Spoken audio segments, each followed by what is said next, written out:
Good evening ko. Good evening po. Magandang Good evening gabi po. At good evening sa lahat ng televiewers niyo. Mm. Nakangiti po ako eh. Pwede ba puro langis na lang pag-usapan natin, wag na impeachment? Sige. Pero, Joke lang po. Sige po. hindi, pero, Game naman si Sir eh. ngayon Oh, naman, pero, joke lang naman daw. yung concern nila, Ed, I'm sure nakinaninig ninyo, no? Yung tungkol sa, why are we paying? Oh. I think it's been raised na kung dun sa hearing mismo eh na the question na why are we paying for replenishment cost and not for acquisition cost? Kumbaga, yun nga, di ba? Ito'y stock na nabili nung mura pa yung langis pero binibenta na ngayon sa panibagong presyo na nagre-reflect ng mas mataas Yeah. na presyo sa world market. Why does it work that way? I know it's industry practice, pero my question is, of course, if it's industry practice, should we accept it just like that? Yun nga po. Industry practice, pero in this time now na meron tayong war, dapat bumabali rin ng konti yung industry practice, di po ba? Tingnan ninyo, ang presidente gumawa, in fairness sa president, gumawa siya kagad ng solusyon. Humingi siya ng power sa Congress and Senate para matanggal yung excise tax, which is 10 pesos for the gasoline, 6 pesos for the diesel. Tayo namang taong bayan, pinagtitipid po tayo. Actually, yung 4-day works, ayuda para sa driver, lahat po tayo maghihigpit ng sinturon. Pero bakit itong industry practice na sinasabi po ninyo? Ba't hindi naman nila baguhin sa panahon lamang na ngayon? At least hanggat mayroon lang pong gera, imagine mo, nakuha nila yung stock, yung gasoline before the war. So, according to them, industry practice that every Tuesday daw, it's either magbabago ng price, magtataas o magbababa. Pero I do not know kung natatandaan niyo po nagbaba sila ng presyo. Natatandaan ko lang, puro pataas eh. Hindi po ba? Meron maliliit. Oo, Maliliit. Yeah, pero yung pero trend bida- pataas po. Pero be that as it may, lagay na natin industry practice. Lahat po ngayon, binabago yung gumagawa ng solusyon. Bakit naman? I mean, in other words, moderate the greed. Hindi po ba? Narinig ko na naman Definitely, yung stock nila before the war, kumikita ngayon ng around 20 pesos per liter because yun yung stock lang nila for doing nothing ba. Mas maganda pa mas maganda kahit anong negosyo, yan ang pinakamaganda. Yung isang depo na may laman na 5 million liters, kumikita ngayon ng 100 million considering for 20 pesos na income. Nang wala silang ginagawa. Imagine mo kung 10 million liters ang stock mo at definitely more than 10 million na stock ng mga oil company, lalo na yung big player. Kumikita sila ng 200 million nang wala silang ginagawa. Ang masakit po nito, naghihirap na ang taong bayan, ang gobyerno, they are moving heaven and earth para maibsan yung paghihirap natin. Ang taong bayan naman, lahat ng solusyon ginagawa, lahat ng pagtitipid ginagawa. And yet, ito tong mga oil cartel na to, ito tong mga negosyante ng oil na walang ginawa kundi pahirapan tayo. Instead na makisama sa atin, man lang ba na yung kung ano yung kinikita mo before the war, yun na rin muna ngayon. Okay, industry practice, pero trying, iba-ibang klaseng pagkakataon to. Hindi natin gusto lahat to. Pwede ba naman sila na makisama na lang muna? Pero it seems po, talaga mga vultures di ba? Para bang sinadya nila na pahirapan tayo. Kung meron man nagpapahirap sa mga panahon na to, iyan yung mga oil player na yan, na puro naman nakinabang dito sa war na to. Lahat po, na nasaktan dito sa giyarang nangyari ng Iran versus US, except the oil player in the Philippines. Pero on the other hand kasi, the argument that they put forward is RA 8479, yung Oil Deregulation Act of 1998, which basically says na government is left out of the pricing mechanism. Yeah. It is now, privately, priced by the companies. Dictated by private companies. Yeah. Totoo naman po yun. Kaya nga, ang sabi nga namin, ang term namin kahapon, nagmamakaawa tayo sa kanila. Hindi ba? Sila ngayon ang Diyos, sila yung Panginoon dito sa nangyayari na to. Pero ang akin nga po dito, ang gobyerno gumawa ng paraan, ang Kongreso, wag po kayo mag-alala. Sabi ko nga, let us revisit now the regulation law nung oil. Pero in the meantime, habang nandito tayo sa pagkakataon na to, total naman, hindi naman sila malulugi. yung kikitain nila na malaki, tatapyasan lang natin ng konti, baka marami pa kung maligayahan, pero it seems nga na mukhang tuloy-tuloy sila ro sa sinasabi nila. Ang sinusunod nila yung maps na that is the Singapore plat, yung worldwide. So, Singapore. Opo, yung Singapore plat na yan. Naku, yung talaga susundin mo sa oras na to, mataas talaga. Pero lagay mo, dapat yung dumating na stock na gasoline ngayon, yung parating pa lang na ngayon mo in order, yun yung i-impose mo ng ganong presyo, not yung bago pa siya nagkagera, na sana yung man lang maging relief ng taong bayan na what is another 1 week or 2 weeks. Pero nararamdaman namin kahapon pa ho, nag-hoarding na sila, sinasara na yung ibang gasolinahan, in this guys na naubos yung stock, tapos kaninang maga binuksan lahat. So you can imagine yung nasa gasolinahan natin, yung pump price na biglang kumita siya ng almost 15 to 20 pesos for overnight, di ba? For not selling gasoline a day before. Ganun ho kagahaman yung oil player natin. Good evening, Kong. Si Chicky Verhel po ito. Mukhang balancing Good evening act po. talaga ito, no, Kong? So, every time na pinag-uusapan po itong problema po natin ngayon sa presyo po ng langis, syempre, napapag-usapan yung tanggalin yung excise tax. Napag-usapan din natin kanina yung kita. Sabi mo, well, sa oil companies, mukhang di naman sila mawawalan siguro ng kita. Bawas kita lang siguro. Pero pagdating po sa gobyerno, yung kita sa gobyerno, meron po kasing nangangamba din po ang iba, no, na kapag tanggalin o alisin itong excise tax, baka mababawasan ang kita ng gobyerno. So, paano po babalansehin yung pagtulong po sa tao dun sa, well, kailangan din ng pondo ng gobyerno? Well, ako po naniniwala na napag-aralan na rito ng mga economic managers natin ng gobyerno. Pero ganito po yan. Pag tinanggal natin yung 10 pesos sa gasoline, 6 pesos sa diesel per liter, since itinaas naman po nila yung tataas yung VAT, tataas din naman yung duty. Hindi ba? Halos na-compensate po. Kasi kung $40 a barrel, magiging $80 a barrel. So, tataas yung VAT. Instead na, halimbawa, kung nagbabayad ka ng 10 million pesos sa VAT, baka maging 12 million.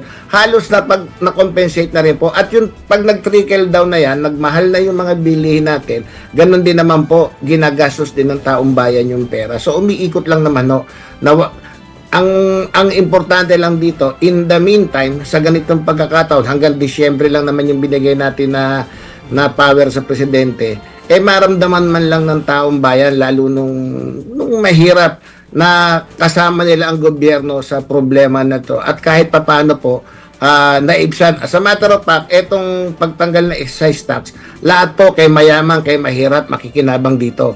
Pero meron namang mga programa ang gobyerno na nakatuon lang talaga do sa lower level, do sa laylayan natin. One is yung subsidy po ng DOTR. Yun, directly yun. At according to the DOTR yesterday, they are now ready to implement the subsidy program para sa mga chopper natin, sa mga driver natin. Yun, mabilis po kagad yun. At the same time, tanggalin mo yung excise tax, so lahat na kinabang, tumaas ng konti, kahit pa paano po, tumakbo rin naman yung ekonomiya natin na maayos.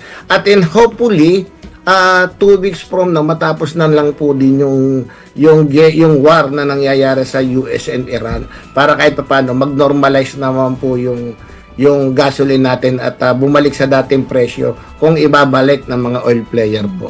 Kung matutupad po yung ating wish, no, na well, in 2 weeks, sana naman ay matapos na tong gyera po. Ay sa ngayon, okay pa po ito, sapat pa po itong pag-suspende ng excise tax kung sakali, no? Tsaka yung ano nyo, yung sinasabi nyo kaninang subsidy para sa... Yes, go ahead.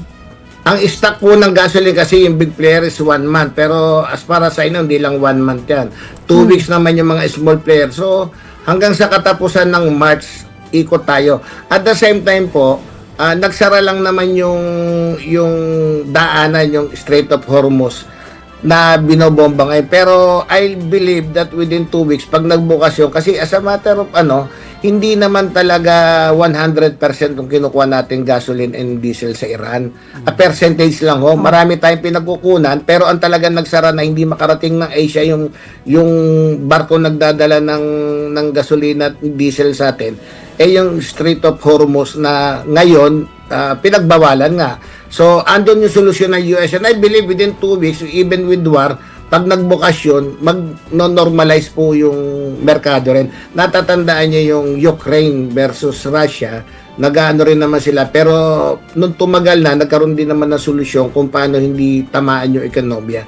I still believe na kasi ang merkado naman po natin nasa Singapore. Matagal pang maubos yung stock, merong Malaysia, I think Singapore, andun yung refinery. So pwede pa tayo kumuha, kaya lang po, from Singapore, nanggagaling din naman ng Middle East yung yung trade ng gasolina. So yun po yung diyan, yun yung real score diyan. Kung balikan ko lang yun, no? Yung lumusot sa komite, yung bill suspending yung excise taxes dun sa langis. I understand there's two conditions that need to be met. Either magdeklara ang Pangulo ng emergency dahil sa petrol crisis, at pangalawa, umabot ng $80 per barrel yung average Dubai crude oil prices sa loob ng isang buwan. I think it was a version of the Senate yata yung $80. This is Senate version. O sige. I'm wondering po dun sa House version din, ano po yung trigger for the suspension? Ano na po, binigyan na namin ng kapasidad ng presidente na suspendin na excise tax, reduce or suspend. Pero suspend na po up to December. Pero kapag tumagal pa siya, na sana wag naman, Congress is willing to give to extend yung power na yun. At kung matapos naman siya ng 2 linggo, yung Congress din po ay meron ding right na para suspendin na yung power na yun. Ganun po kasimple yun. Ang ano po natin kasi ito, immediate na within 1 week, 2 weeks, magkaroon na ng power ang presidente na masuspendin yung excise tax. At nang kahit pa paano, at tinanong ko rin naman kanina yung independent player and even the DOE. Ganito ba kasimple yan? Ngayon, 65 ang diesel. Pag tinanggal mo yung excise tax, which is 6 pesos, 59 na sa pump price, yes daw. So, ganun po dapat kabilis din para maramdaman din kaagad ng tao. Sir, the other issue has always been, this is what they call the rocket and feather syndrome. Again? The rocket and feather syndrome. Ibig sabihin, pag tumaas ang presyo ng langis sa pandaigdigang merkado, parang rocket ship, pag umarangkada ang presyo dito sa Pilipinas, talagang zoom kaagad sa langit. Pero pag bumaba yung presyo ng langis sa pandaigdigang merkado, parang feather sa bumababa ng unti-unti, tinahangin-hangin ng ganun. I'm wondering lang how that can be resolved. Do you have any ideas there? Siguro po talaga, we have to revisit the deregulation law. More than almost 30 years na yung batas. At nung time na yun naman, nung binigay ng Kongreso, mukhang kailangan naman talaga. Pero sa ngayon po, amyendahan na lang natin na magkaroon naman ng armas yung gobyerno kahit in case of emergency lang. Para nang sa ganun po, may control din ng gobyerno. Kasi ako naniniwala, hindi naman natin pwedeng talagang i-regulate ulit. Kasi mag-aalisa naman po yung mga player. At ang isa naman talagang gusto dyan, yung magkaroon ng playing field, kumbaga fair, na hindi naman sa ngayon, sa tagal, mukhang hindi po nangyayari dahil nagsasabuatan nga. So dapat siguro, lagyan lang natin na armas ang gobyerno na kapag bumaba, merong kapasidad ng gobyerno na gupitin man lang to mga oil player at nang sa gano'n, kung ano yung binaba, dapat po nag-increase ka ng 20 pesos at biglang bumaba ng another 20 pesos, ibalik mo sa dati dahil nakikita nga po natin ngayon sa nangyayari. Nag-increase ng 14 pesos yata kanina, pag bumaba yan, magbababa sila 25 centavos, 50 centavos. The problem is, hindi makontrol ng gobyerno because of the deregulation law nga na nandyan ngayon. So, wala po talaga. So, ang nakikita ko dyan, tapos na yung binigay nating emergency para sa presidente, simulan na natin buksan naman yung deregulation law. Nang sa ganun naman, magkaroon ng provision doon na meron tayong panakot ba sa mga oil player na kapag hindi nyo binaba, eto sanction nyo. Sa ngayon po talaga wala. Pero kung under section 14 of the oil deregulation law, in the event of emergencies, the government or the DOE secretary, I suppose on the direction of the president, can take over oil industry related businesses. It's a very generically worded. Oo, generic. Siguro nga po, pag na-revisit natin, dapat, i-ano na natin, hindi, yung ano na siya, talagang targeted na siya. In case of emergency, and one is specified na in case of war in the Middle East. Kung pwede ilagay na natin yon. Para na sa ganun po, ano kagad, wala nang lusot yung mga oil player natin. Ayun, di pa naman emergency to eh. Parang ganun lang po. Kami naman tayo kasi si Congressman willing sumagot tungkol sa politika eh. Willing na willing po. Hindi kasi nire-report na ng ibang media na mukhang may pagbabago na ulit doon sa mga desisyon ng partido ng NUP pagdating sa impeachment. Makikibalita kami sa inyo, meron ba talagang pagbabago? Kung ano man na naging kapalit na sinasabi sa mga media reports na yun, meron ba talagang pagpupulong at pagbabago sa sentimiento? Wala pong, as far as the NUP, if we are talking of the NUP in which I am a member of that party, wala pong pagbabago. Yun naman din po ang sinabi talaga ni Chairman Ronnie Puno, yung chairman po namin, si DS Puno, na titignan niya yung ebidensya, and unless walang ebidensyang bago na mailalabas, mukhang ang NUP po ay papunta sa hindi sila boboto. Pero yan lahat po naman yan ay pag-uusapan pa namin kasi sa totoo lamang po, wala pa naman din lumalabas. Ang pinagbotohan pa lang yung forms and substance. So siguro, I think after 10 days, 15 days, ilalabas natin yung evidence niyan. At pag nakita namin na karapat-dapat naman, bakit naman po hindi? Unang-una, katungkulan po namin na tuparin yung iniatang sa amin ng konstitusyon, at kung makikita namin po ito, hindi naman siguro partido ang magdidesisyon dito, kundi yung ebidensya na ilalahad sa Justice Committee. Pero sa ngayon po, wala pa po kayong nakikitang dahilan na dapat umusad ang proseso. Tama po ba? Hindi po. Uusad na sigurado yung proseso dahil tapos na yung substance and forms eh. Pag-usad po ng proseso, makikita po ilalahad ng prosecution yung ebidensya, at makikita po namin yun, at kami po magmi-meeting ulit ng NUP para pag-usapan yung magiging susunod naming hakbang.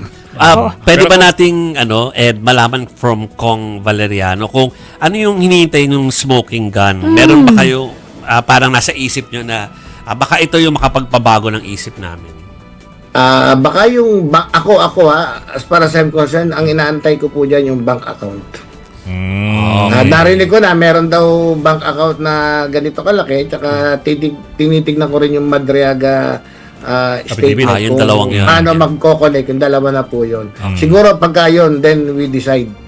Pero kung if I may, why are we looking for additional evidence when it's basically at least almost the same impeachment complaint that Congress overwhelmingly voted in favor of in 2025, in February 2025. And I suppose when Congress overwhelmingly voted for it, most of the NUP members also voted in favor of impeachment. Tama po, pero tandaan nyo rin po na yung iba naman po nawala na rin, natalo. Yung iba po ay namatay, si Congressman Acop. Si DS Puno po ay kadarating lang din po sa Kongreso at hindi niya pa nababasa. So siguro po, in fairness, tsaka for fair play lang naman din, pag-usapan namin lahat dahil merong mga hindi naniniwala do sa 2025, meron namang naniniwala. So darating po tayo dyan at objective naman po ang NUP, at ang tingin ko naman po sa dulo, boboto kami ng naaayon sa tama. What is just and what is right. Uy. Sige. So, sir, kailan namin po malalaman kung anong desisyon ng NUP? Kayo ba dahil lang po mag-meeting? natin, ang alam ko, binigyan ng 10 araw para Rumisponde ang akusado. si Vice President. And after 3 days, malapit na po. At kami naman, hindi naman kami para isuspend siya. Kapag nakakita kami ng ebidensya na dyan, maasahan nyo po, ako mismo ang tatawag sa inyo para ma-interview at magsabi ng tama. Yeah. Thank you, Kong. Thank you, sir. Thank you rin po. Thank you po. Maraming salamat Magandang gabi po po sa lahat. Magandang gabi po. So ano yun, parang block voting? Mag-uusap muna sila. Hindi, pero nagsabi na rin yung ibang members na they will vote sa konsensya nila. no? Oo.